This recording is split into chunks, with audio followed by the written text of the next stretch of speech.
Usually when we talk about like a serious heart condition, there's this expectation of um, precision. Right, like an engineering problem. Exactly. Like you go to a cardiologist, the scan shows a blocked artery or a faulty valve, and the doctor just points at the screen and says, well, there it is. There is the problem. It's visible, it's structural. I mean, we really like our problems to be easily categorized and, visible to the naked eye. We do. But if you step into the world of ancient prophetic texts, specifically looking at the psychological and spiritual anatomy of human beings, Yeah. suddenly that medical scanner is completely broken. So welcome to today's deep dive. We are thrilled you're listening. Today we're focusing on the book of Ezekiel, and specifically we're reading from the Catholic public domain version of the Sacred Bible. Which is such a rich translation to work from. It really is. And our mission today is to explore a really fascinating and frankly somewhat terrifying psychological arc that's laid out in these ancient chapters. Oh, terrifying is definitely the right word for it. Right. Because we are going to examine the anatomy of a, quote, heart of stone, which is forged by idolatry.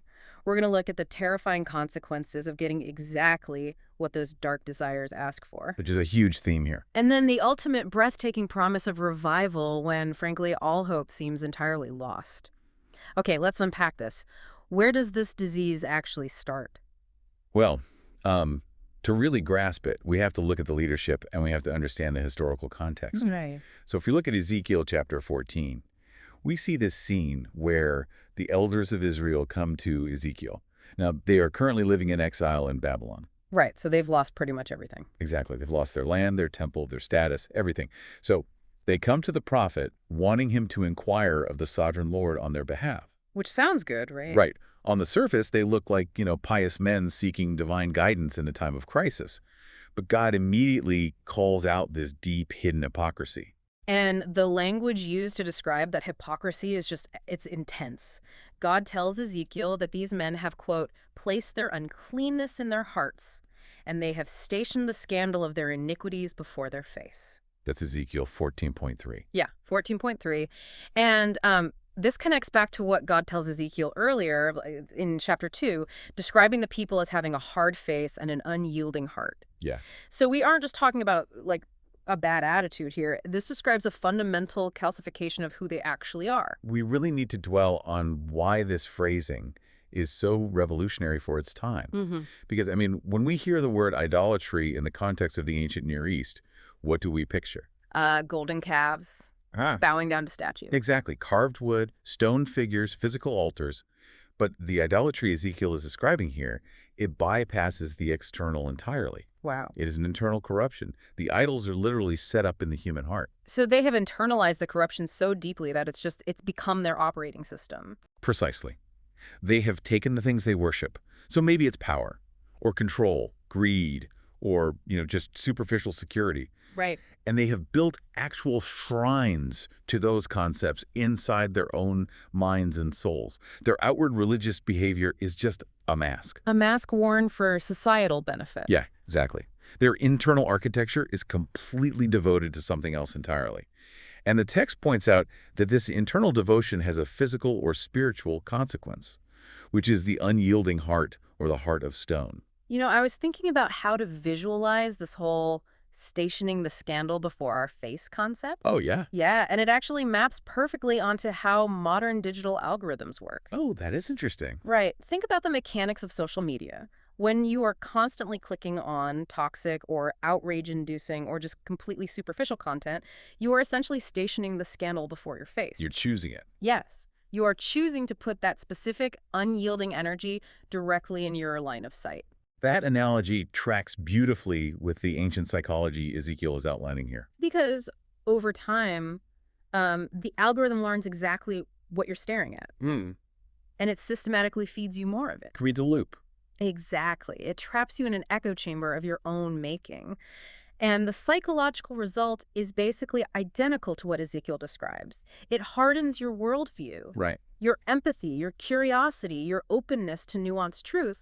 It all just turns to stone. Yeah, you become so locked into your internal idols that nothing outside of your curated feed can even get in. Wow, yeah. You develop a heart of stone because you've literally starved yourself of anything living. That's incredibly bleak. It is. And the tragic part of that algorithm analogy is that the user often believes they're making free, independent choices. They think they're just browsing. Right. They fail to realize they're being programmed by the very things they're consuming. In Ezekiel, these elders think they can just stroll up to the prophet, ask God for a favor or a bit of insight, and just go on their way. Like it's a casual transaction. Yeah. Exactly. They are completely blind to the fact that their internal echo chamber has completely corrupted their ability to even hear the truth if it were spoken to them. Which I think leads to what might be the most chilling part of this entire text. Definitely. Because if a person's heart is hardened into stone and filled with these internal idols, what actually happens when they ask the sovereign Lord for guidance? The answer the text gives is a profound psychological twist. It completely upends how ancient cultures, and honestly even modern ones, typically view divine judgment. So let's look closely at Ezekiel 14, verses 4 and 5. The text states that when a person with idols in their heart approaches the prophet, God says, quote, I, the Lord, will respond to him in accord with the multitude of his uncleannesses. Yeah. And the stated purpose for this is genuinely terrifying. It says, so that the house of Israel may be seized within their own heart. Seized within their own heart. I mean, that implies a self-made prison. I need to push back on this, though. Okay, go for it. Because on a first read, that sounds almost vindictive. Like, is this a form of divine entrapment? Is the text suggesting that God is actively tricking them by giving them bad information? Right, I see. Or is it more like God holding up a mirror so they are forced to finally confront the monster they've allowed themselves to become? What's fascinating here is the sheer psychological weight of this judgment. It is absolutely the mirror. Okay. It isn't lightning bolts falling from the sky to strike them down, and it isn't deception. It is the terrifying, poetic justice of being given exactly what your corrupted heart wants. Getting exactly what you asked for without any protective filters. Precisely. God doesn't answer their prayers with pure, illuminating truth because they don't actually want the truth. Their hearts are stone. Truth would just bounce off. It wouldn't penetrate at all. Right. What they want is validation for their internal idols. So God answers them according to those idols. He essentially says, you want to live in this distorted reality you've built in your inner life. Fine. Have it. It allows them to be trapped, or, as the text translates it, seized by their own disordered desires. So if you build a cage out of your own toxic desires, the ultimate judgment is simply that the door gets locked from the outside. That's exactly it. Yeah. Returning to your algorithm analogy, it is like a platform, realizing you only want to see, say, conspiracy theories or anger-inducing content. Yeah. So it entirely stops showing you anything factual or uplifting. Yeah. You are seized by your own feed. Right. You are trapped by the very thing you chose to worship. That As the sovereign Lord is just handing them over to the logical conclusion of their own internal architecture. That is just so sobering. Because if people are totally trapped by their own petrified hearts and blind desires, they cannot cure themselves. Well, they can't. A person locked in a perfect echo chamber doesn't even know they're in one. They think they're seeing the whole world. Exactly. So the narrative here, it has to pivot. It must move from this inescapable doom to the necessity of a radical outside intervention. Because a heart of stone cannot heal itself. A rock cannot just decide to start beating. Here's where it gets really interesting. Because the text offers a solution, but it's not a self-help strategy. We see this in the promises from Ezekiel 11.19 and chapter 36, verses 25 through 27. Yes, crucial passages. God promises to do what the people cannot possibly do themselves. He says, quote, I will take away the heart of stone from their body, and I will give them a heart of flesh. Notice the language there, though. Yeah. It is not a language of rehabilitation. Right. It is the language of complete replacement. Let's detail the step-by-step restoration the text lays out here. God says he will pour clean water over them to cleanse their filth. He will remove the idols, and he will place a new spirit within them so they can finally walk in his precepts. Yeah. This ancient text is essentially describing a modern medical procedure. It is a full-blown heart transplant. And that analogy holds up incredibly well when you look at the mechanics of what Ezekiel is describing. Because you cannot massage a stone into beating. You can't put a stone on a treadmill and make it healthy. You can't give a stone a better diet. The diseased organ has to be completely surgically removed and replaced with living, beating tissue. Right. And that requires a surgeon operating on a patient who is completely passive on the table. If we connect this to the bigger picture, this represents a massive theological shift in how human change is understood. How so? Well, true revival, according to this text, isn't about the people just, trying harder. Right. It's not about them adopting a better list of habits or reading the right scrolls to incrementally improve their behavior. It's not about modifying the stone. It's about a fundamental, supernatural recreation of their inner being by the sovereign Lord. Wow. The burden of transformation shifts entirely from the flawed human to the divine surgeon. God is saying, you broke your internal architecture so badly that you are trapped in it. I have to break you out, remove the petrified core, and put something entirely new inside you. I am curious about the mechanics of the clean water mentioned in chapter 36, though. How does that fit into the transplant analogy? Is that just like a symbolic washing? It functions like the sterilization of an operating room. Oh, that makes sense. Right. Before the surgeon can open the chest cavity and remove the diseased organ, the idols, Yeah. the environment has to be fundamentally cleansed. The text says, I will pour clean water over you, and you shall be cleansed from all your filthiness. Yeah. It's a psychological and spiritual reset. It washes away the accumulated grime of the echo chamber so the new hardware can be safely installed. And what really stands out to me about a heart of flesh is that it is vulnerable. Very much so. Because a stone doesn't feel anything. It's unyielding. It doesn't experience pain, but it also doesn't experience joy. Right. But flesh feels. Flesh is soft, it bleeds, it responds to a touch. The promise here is a return to feeling, a return to empathy, an authentic connection with God and others, rather than the hard-faced hypocrisy of those elders. That transition from unfeeling stone to living vulnerable flesh, that is the core of the individual's spiritual journey. The individual has to allow the surgeon to work. But Ezekiel doesn't stop with the individual. No, he doesn't. He zooms way out. We've seen how this transformation happens on an individual internal level. Now, the text shows us what this looks like on a macro national scale when a whole society feels completely, utterly dead. Which brings us to one of the most famous and striking visions in all of ancient literature. The Valley of Dry Bones. Yes, the Valley of Dry Bones in Ezekiel chapter 37. Just imagine standing in a massive valley. The ground is completely covered in human bones, and the text specifically notes that they're exceedingly dry. Exceedingly dry. These aren't recent casualties. This is a place where hope died a long, long time ago. Everything is bleached white by the sun. The silence would just be deafening. It is the landscape of total finality. Death hasn't just visited here, it has set up a permanent kingdom. And God asks Ezekiel this almost absurd question while they are standing in the middle of this boneyard. He says, can these bones live? And Ezekiel gives perhaps the smartest, most humble answer possible. He says, oh, Lord God, He defers completely to the surgeon. Right. He doesn't offer a strategy for reassembling the skeletons. He just acknowledges his own limits. Then we see this incredible step-by-step restoration. God tells Ezekiel to prophesy to the bones. As he does, there's a noise, a great commotion, the sound of thousands of bones suddenly rattling together across the valley floor. Such a cinematic moment. Oh, entirely. Bones join to bones. Then sinews and flesh rise up and cover them, and skin stretches over them. But there's a crucial detail in verse 8. Which is? It says they had no spirit within them. That is the pivotal moment of the vision.